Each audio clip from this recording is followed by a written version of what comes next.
Hola chicas, ¿qué tal? ¿Cómo están? Bienvenidas a Moda y Tendencia con Fanny.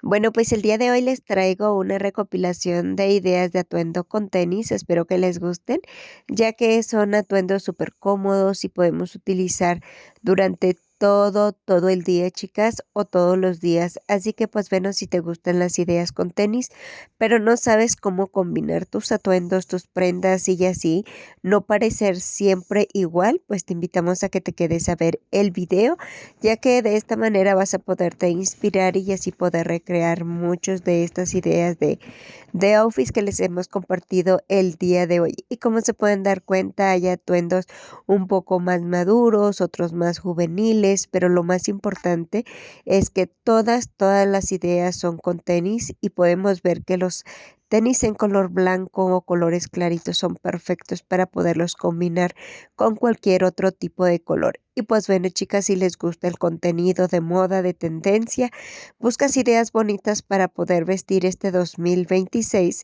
pues te invitamos a que sigas viendo el video hasta el final y también si eres nuevo por aquí, te invitamos a que te suscribas para que YouTube te pueda avisar inmediatamente cuando subamos un nuevo video.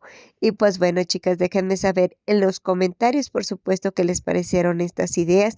Lo que me encantó de este video es que es un video muy versátil, diferentes colores, tonalidades, texturas de tela y así sucesivamente, porque el objetivo de esto es de que pues no parezcamos siempre de la misma manera.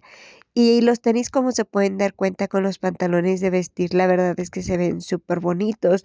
Con los jeans también se ven muy bonitos.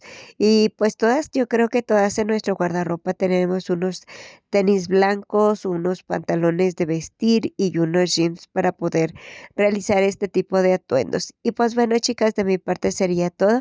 Sigan disfrutando del video, déjenme un bonito comentario o también regálenme una manita arriba, compartan el video para poder llegar a más personitas. Gracias por todo su apoyo, su cariño, chicas. Nos escuchamos mañana con un nuevo video de moda y de tendencia.